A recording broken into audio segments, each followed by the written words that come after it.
검찰과 이재용 부회장 측의 본격적인 대결은 이제부터 시작입니다.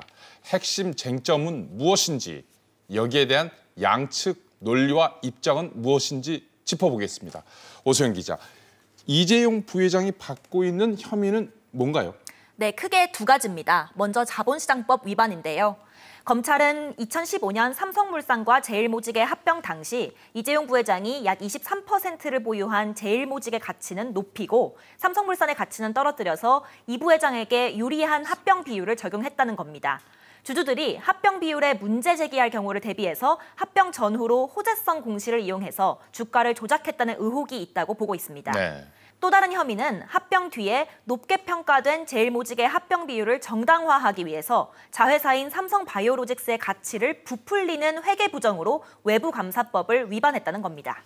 김동우 기자, 네. 하나하나 분석해 볼까요? 네. 먼저 이 제일모직과 삼성물산의 합병 과정에서 쟁점은 뭔가요? 네, 지난 2015년 5월에 삼성물산과 제일모직 이사회는 제일모직 주식 한 주와 삼성물산 약 3주를 바꾸는 조건으로 합병을 결의했는데요. 네. 당시 이재용 부회장은 제일모직 지분 23.2%를 보유했지만 삼성물산 주식은 단 한 주도 없었습니다. 그랬군요. 하지만 합병으로 이 부회장은 지주사격인 삼성물산의 지분 16.5%를 확보해 그룹 지배력을 높일 수 있게 됐는데요.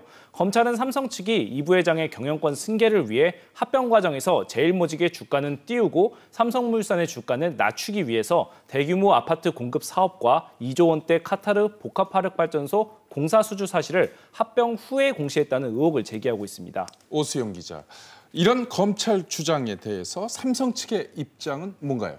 네, 삼성 측은 합병은 적법한 절차를 통해서 이뤄졌고 네. 합병 성사를 위해서 주가를 띄우거나 시세를 조종한 일이 없다. 네. 또 삼성물산의 주가를 끌어내리기 위해서 카타르 복합 화력발전소의 공사 수주 사실을 2달 늦게 공시했다는 의혹도 검찰 수사 과정에서 인정되거나 확인된 바 없다. 이렇게 해명을 했고요. 네. 합병을 위한 주식 매수 청구 기간에 주가 방어 정황이 있다는 주장에 대해서도 모든 회사가 회사 가치를 위해서 당연히 하는 일이고 불법적인 시도는 없었다. 이렇게 반박했습니다. 네. 이재용 부회장의 관여 의혹에 대해서도 전면 부인했습니다. 김동훈 기자, 네. 삼성바이오 회계 조작, 이 건에 관련한 검찰 측의 주장은 뭔가요?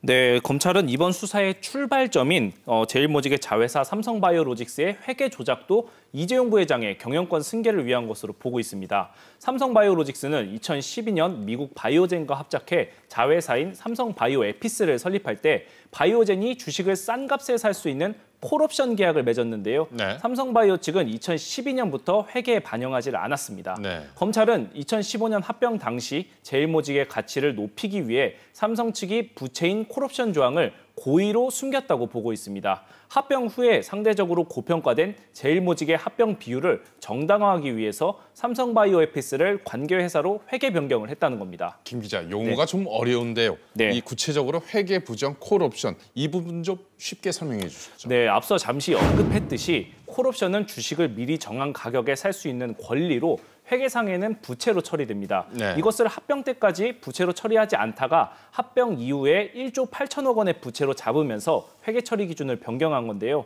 검찰은 삼성바이오가 콜옵션을 회계에 반영하면 자본 잠식 상태에 빠지기 때문에 분식 회계를 통해 부당하게 변경했다고 의심하고 있는 겁니다. 오 기자, 이런 검찰의 주장에 대해서 삼성 측의 반박 논리는 뭔가요?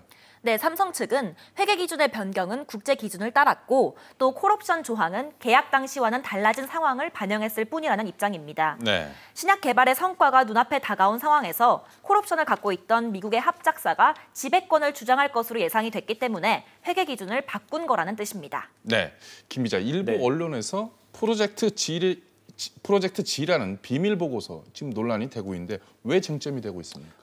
이 부회장의 경영권 승계와 관련한 상황을 이 부회장이 보고받고 그리고 관여했는지와 관련이 있습니다. 프로젝트 G는 삼성의 옛 컨트롤 타워였던 미래전략실에서 이 부회장의 경영권 승계 작업 전반에 대한 계획을 담은 문서입니다. 이 부회장은 경영권 승계 작업과 관련해서 보고나 지시를 한 적이 없다는 입장을 고수하고 있는데요. 이 부회장의 주장을 반박하기 위해 검찰은 이 문건을 법원에 제출했습니다. 오 기자, 이 문건에 대한 삼성의 입장은 뭔가요? 네, 삼성 측은 프로젝트 G 문건이 경영권 승계 작업과는 전혀 무관하다는 입장입니다. 박근혜 정부 당시 정부 규제를 피해서 기업의 경영권을 안정적으로 가져가려는 방안을 담은 문건일 뿐이라는 겁니다. 이 부회장도 이 문건을 본 적도 없고 또 그런 논의가 어떻게 진행됐는지 알지도 못한다는 입장입니다.